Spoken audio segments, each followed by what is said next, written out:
A última parte da semiotécnica seria exatamente a ausculta cardiovascular, onde nós utilizamos o estetoscópio.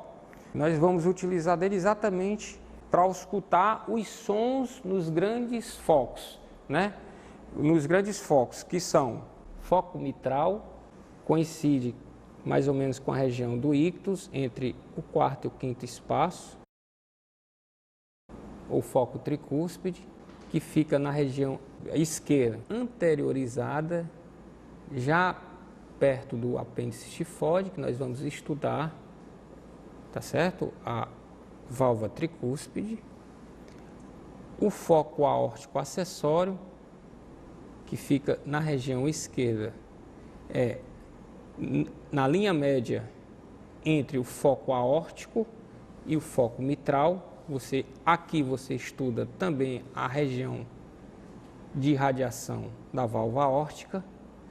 O foco aórtico que é o foco de base, que fica no segundo espaço intercostal do lado direito do externo, e o foco pulmonar, que fica no segundo espaço intercostal do lado esquerdo do externo. Você vai auscultar dois grandes sons fisiológicos, né? O coração, ele tem um ciclo cardíaco que tem dois grandes momentos. O primeiro momento, que é da contração ventricular, que nós chamamos de sístole. E o segundo grande momento, que é do descanso, do repouso, da perfusão, que é a diástole do ciclo cardíaco. Primeiro momento, sístole. Segundo momento, diástole. A sístole coincide com a primeira bulha, tá certo? Que é o primeiro som, que é a vibração, que coincide com o fechamento das válvulas atrioventriculares. Válvula mitral, primeiro componente, e válvula tricúspide, segundo componente. Então, sístole coincide com o fechamento das duas válvulas atrioventricular. Primeiro componente mitral, segundo componente tricúspide. E a diástole coincide com o fechamento das duas válvulas semilunares, né? Que são a válvula aórtica, que é uma válvula tricúspide, e a válvula pulmonar.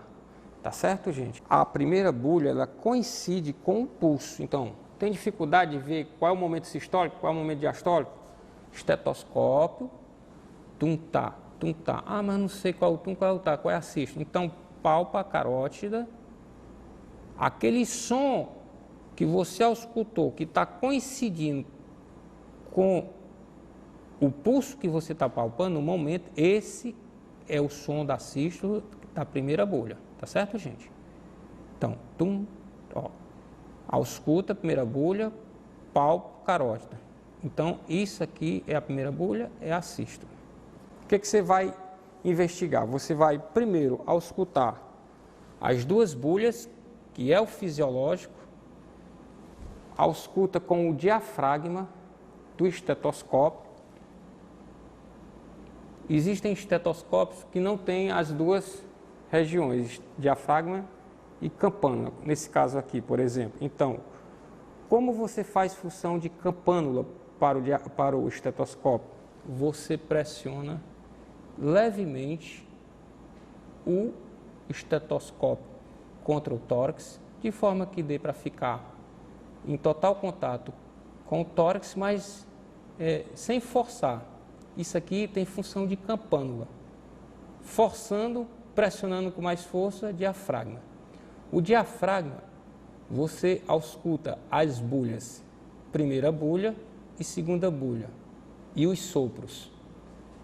E quando você escuta com a campânula, é melhor você auscultar os sons que podem ser patológicos, terceira bulha e quarta bulha. O que é terceira bulha e quarta bulha? A terceira bulha acontece no final da diástole, é exatamente o sangue que vai da válvula mitral ou tricúspide para o ventrículo esquerdo de forma súbita, em grande quantidade, no momento da diástole. E a quarta bulha, que é sinal de uma contratilidade atrial vigorosa, tá certo? Que fica na pré-sístole, ou seja, onde o átrio mais se contrai, a maior participação do enchimento ventricular com o átrio mais se contraindo.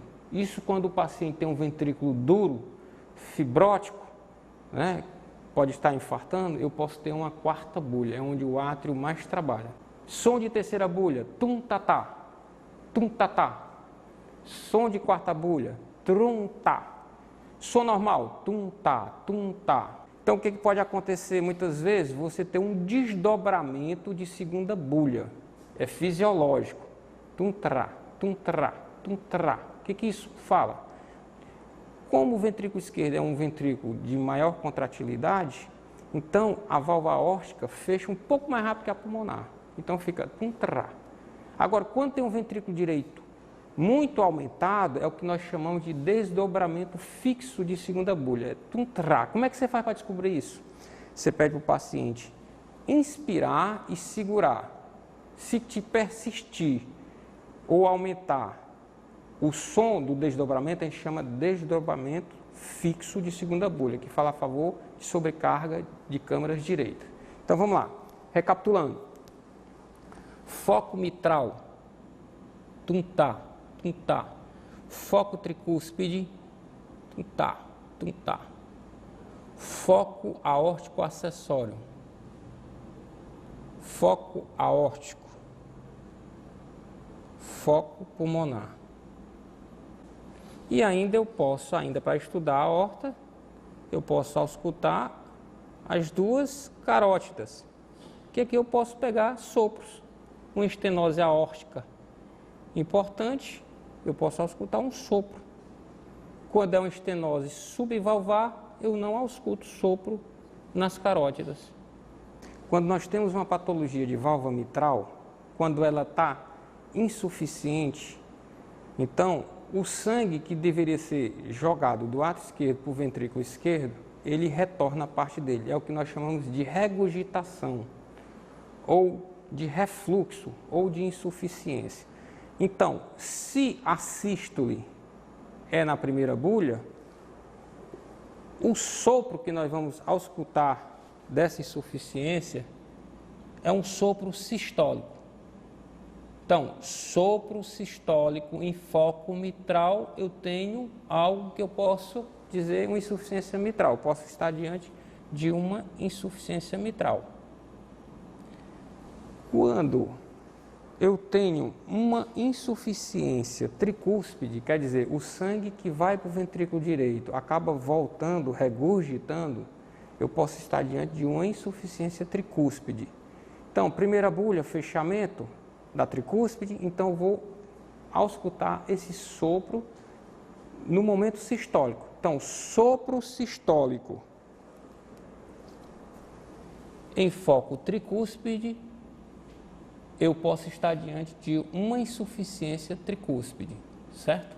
Então, sopro sistólico mitral, fala a favor de insuficiência mitral. Sopro sistólico em foco tricúspide, insuficiência tricúspide. Já nos focos da base, no foco aórtico e no foco pulmonar, qual é o momento que fecha a aorta? Não é exatamente na diástole? Então, o sangue que o ventrículo esquerdo jorra para a aorta é exatamente na sístole. E quando ela fecha, é a diástole. Então, uma válvula aórtica insuficiente ou uma válvula pulmonar insuficiente causa retorno do sangue para o ventrículo esquerdo. Isso vai acontecer no momento que elas estão fechando. Qual é o momento que elas estão fechando? Na segunda bulha, que coincidentemente, depois da segunda bulha, diástole. Então, um sopro diastólico no foco aórtico, eu posso estar diante de uma insuficiência aórtica. Um sopro diastólico em foco pulmonar, eu posso estar diante de uma insuficiência pulmonar. Então, não esquecer, sopro sistólico, foco mitral, insuficiência mitral.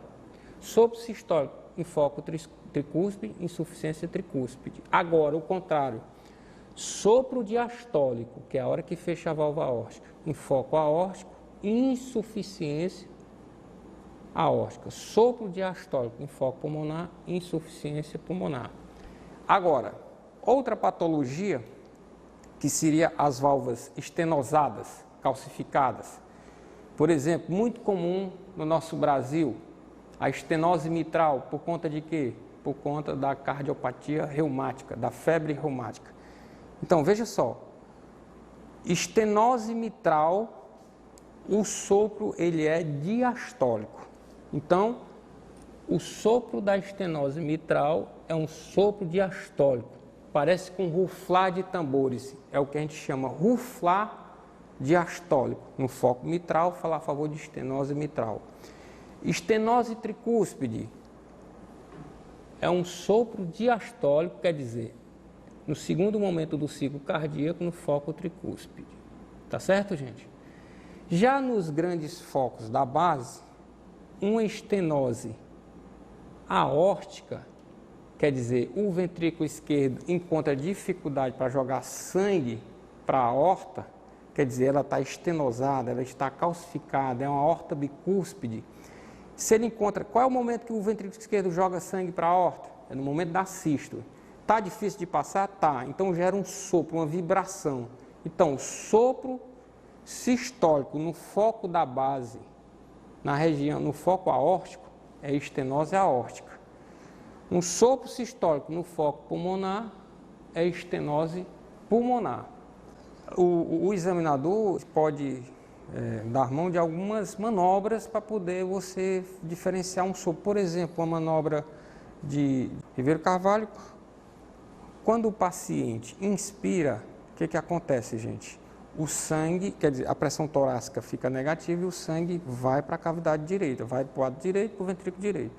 A manobra de Ribeiro Carvalho é nada mais, nada menos que o paciente inspirar, tá certo? Quando ele inspira, se o sopro é de origem cardíaca direita, ele vai aumentar, tá certo? Essa é a manobra de Ribeiro Carvalho, quer dizer, a sustentação da inspiração, né? E você coloca o estetoscópio no foco tricúspide, tá certo?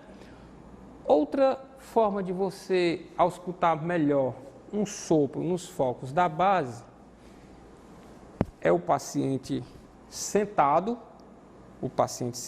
e você inclina ele um pouquinho, o paciente inspira e expira. Expira agora e segura a expiração. Então, quando ele segura a expiração, ele aumenta a pressão intratorácica e eu consigo auscultar melhor os sons do foco da base, os sopros. Manobra de Harvey. Certo, gente? Sopro da insuficiência aórtica, que é o sopro diastólico, ou da insuficiência pulmonar. Então, sopro de patologia aórtica é melhor auscultado com essa manobra. Uma outra patologia também que você pode fechar o diagnóstico pela semiologia é a pericardite. Além da história clínica do paciente com dor torácica, dor de natureza pleurítica, ventilatória dependente, tá certo? Que o paciente reclama para você. Então você às vezes pode achar que é um infarto, se for um paciente idoso, mas se for um paciente jovem, né? Então, existe a história clínica, que é de fundamental importância. Normalmente, o paciente que tem uma pericardite, ele pode ter tido uma história de uma virose, pode ser um paciente com insuficiência renal crônica, né? Que tem um derrame pericárdico importante, com uma síndrome nefrótica, enfim. Mas tem um sinal que é patognomônico da pericardite. Qual é, gente? É o atrito pericárdico. Então, auscultou atrito pericárdico, sinal patognomônico de pericardite. E como é que é esse atrito pericárdico? O atrito pericárdico é um ruído que não tem relação nem com a sístole nem com a diástole. Você ausculta, certo? Você coloca o estetoscópio, se ausculta bem a sístole, ausculta, aliás, a primeira bulha e ausculta a segunda bulha. O atrito, diferentemente do sopro, ele não guarda nenhuma relação com esses dois momentos, nem com a sístole nem com a diástole. Ele está tanto num como no outro. É um ruído desordenado, um arrastado de esteira, um barulho de rasgar um couro, alguma coisa desse tipo. Tá certo, gente? Então você ausculta, não tem relação nem com a sístole, nem com a diástole, é um atrito desordenado, quer dizer, um barulho desordenado. Você consegue, às vezes, auscultar mais aqui no foco aórtico acessório. Onde é que você consegue auscultar muito bem isso? No pós-operatório de cirurgia cardíaca, que o pericárdico é aberto, tá certo? E depois o paciente vai para a sala do pós-operatório e está com pericardite. De 100% você auscultar um atrito pericárdico no pós-operatório.